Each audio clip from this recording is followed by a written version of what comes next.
Welcome back to Klepper's Corner Today in History. Today, June 1st, history puts a crown, a cannon, and bad paperwork in the same room and asks humanity to improvise. We have empires sold like concert tickets, kingdoms abandoned by customer service, wars fought over bread, and modern systems learning that too big to fail is often said very close to failure. Segment 1, and the throne comes with financing. Rome opens with Didius Julianus, a senator who looked at a murdered emperor and saw not a crisis, but a purchasing opportunity. After the Praetorian Guard killed Emperor Pertinax, they retreated to camp and auctioned off the Roman Empire. Not a province, not a palace, the empire. Didius Julianus bid 25,000 sesterces per soldier, proving Rome had invented both military dictatorship and the worst version of a charity auction. The Senate confirmed him under armed guard because nothing says legitimacy like lawmakers voting while swords provide the ambiance. But authority bought from a murder club expires quickly. Septimius Severus marched on Rome. The public refused to defend Julianus, and even the guards he paid abandoned him. After 66 days, he was executed alone, reportedly asking what evil he had done. Aside from buying the known world from armed contractors, tough call.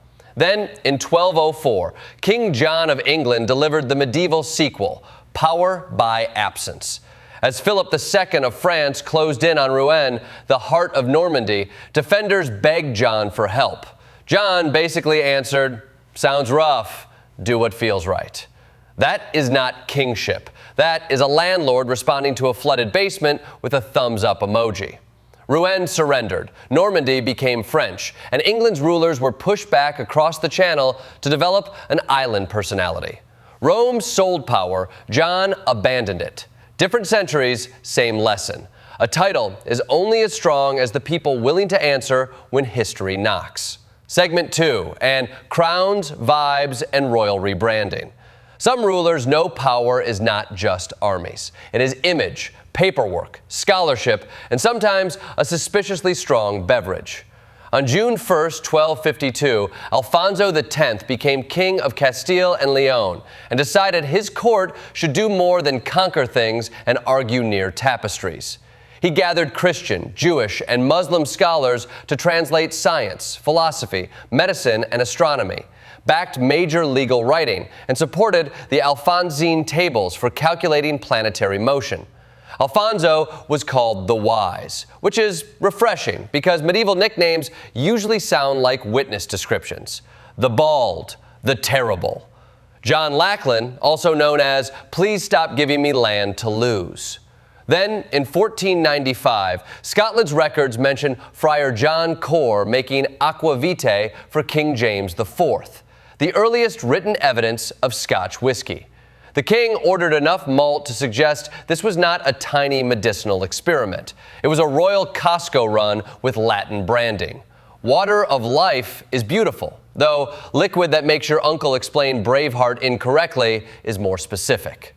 And in 1533, Anne Boleyn was crowned Queen of England in a lavish ceremony meant to convince everyone that Henry VIII's marriage, church break, and entire spiritual midlife crisis were normal.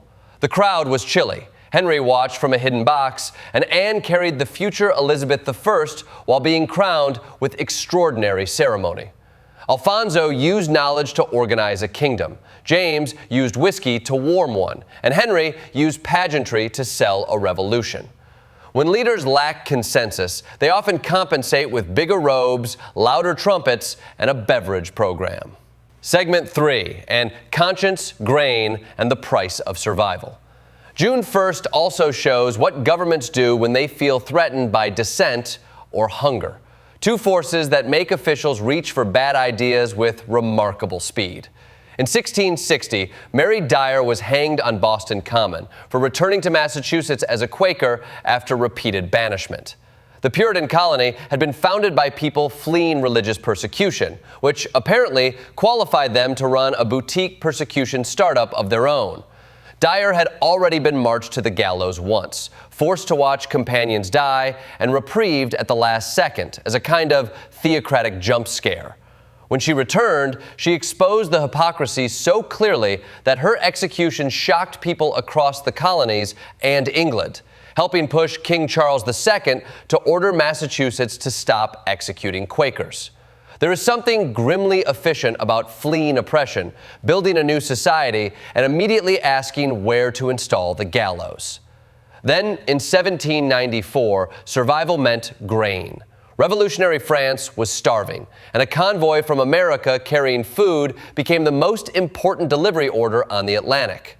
The British fleet tried to intercept it. The French fleet fought to protect it. The Battle of the Glorious 1st of June gave Britain a tactical victory at sea, while France got the grain convoy through and claimed strategic success. Both sides had a point, which is annoying for anyone trying to keep a clean scoreboard. It was the 18th century version of losing the fight but saving the groceries. Mary Dyer's death forced a reckoning over conscience. The grain convoy kept a revolution alive. One story is about the soul, the other about bread, but both show the same danger. When states panic, people become obstacles, symbols, or cargo. Segment 4, and the battlefield hates your plan. Military history loves confident men with maps, and June 1st loves watching those maps burst into flames. In 1864, at Cold Harbor, Ulysses S. Grant's army pushed toward Richmond, and the first assaults showed just enough success to encourage a far worse idea 2 days later. That later frontal assault became one of the Civil War's bloodiest disasters, with thousands of Union soldiers cut down in minutes. Cold Harbor was optimism walking into entrenched rifle fire and asking, "Have we tried doing this harder?" The terrain funneled men into ravines. Soldiers dug with cups, bayonets, and bare hands. And the name itself came from a tavern with no hot meals, which feels like the darkest Yelp review of the war. In 1879, the Prince Imperial, Napoleon III's only son and the great Bonapartist hope, joined a British reconnaissance patrol in the Anglo-Zulu War.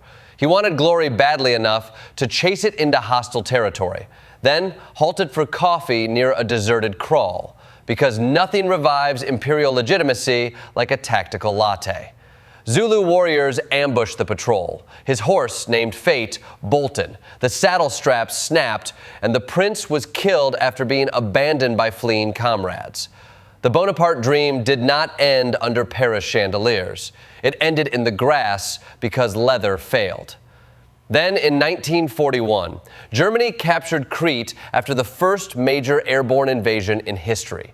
The Nazis won the island, but lost so many elite paratroopers that Hitler backed away from large airborne operations, while the Allies saw the same disaster and built more paratrooper units. The battlefield's favorite joke is simple. Commanders arrive with doctrine and destiny. The ground replies with mud, bullets, and low-bidder straps. Segment 5, and modern systems discover gravity. The modern era did not eliminate historical stupidity. It gave it better machinery. On June 1st, 1962, Adolf Eichmann was executed in Israel after a trial that forced the world to confront the Holocaust in human detail. Eichmann tried to present himself as a bureaucrat, merely following orders, which is the coward's favorite costume, a filing cabinet with a pulse. The trial mattered because survivors spoke publicly. The genocide was documented before a global audience, and evil appeared not as theatrical madness, but as paperwork, logistics, and obedience in a suit. In 1974, Dr. Henry Heimlich published the abdominal thrust technique, one of the rare June 1st paperwork stories where the paperwork actually saves lives. A simple, teachable procedure let ordinary people rescue strangers in restaurants, homes, and cafeterias, proving civilization sometimes advances when someone says, "Maybe try physics." Then in 2001, Nepal's royal family was massacred at Narayanhiti Palace by Crown Prince Dipendra, who, through the unforgiving logic of succession, became king while lying comatose after the attack. That is monarchy as a software bug with a throne room. And in 2009, Air France Flight 447 crashed into the Atlantic, while General Motors filed for bankruptcy on the same date. One involved automation, sensors, and human confusion. The other involved a giant discovering that legacy is not a business model. Together, they warn that systems can be advanced, massive, prestigious, and still fail when nobody can manually correct the course. In conclusion, June 1st is a recurring stress test. Thrones get sold, kingdoms get abandoned, queens get marketed, dissenters get punished, fleets fight over food, battle plans collapse, empires lose heirs, criminals hide behind paperwork, and modern institutions discover that complexity is not wisdom. The comfort is that people also resist, translate, investigate, publish, testify, and save one another. History keeps producing the same bugs, but every so often, someone actually reads the manual.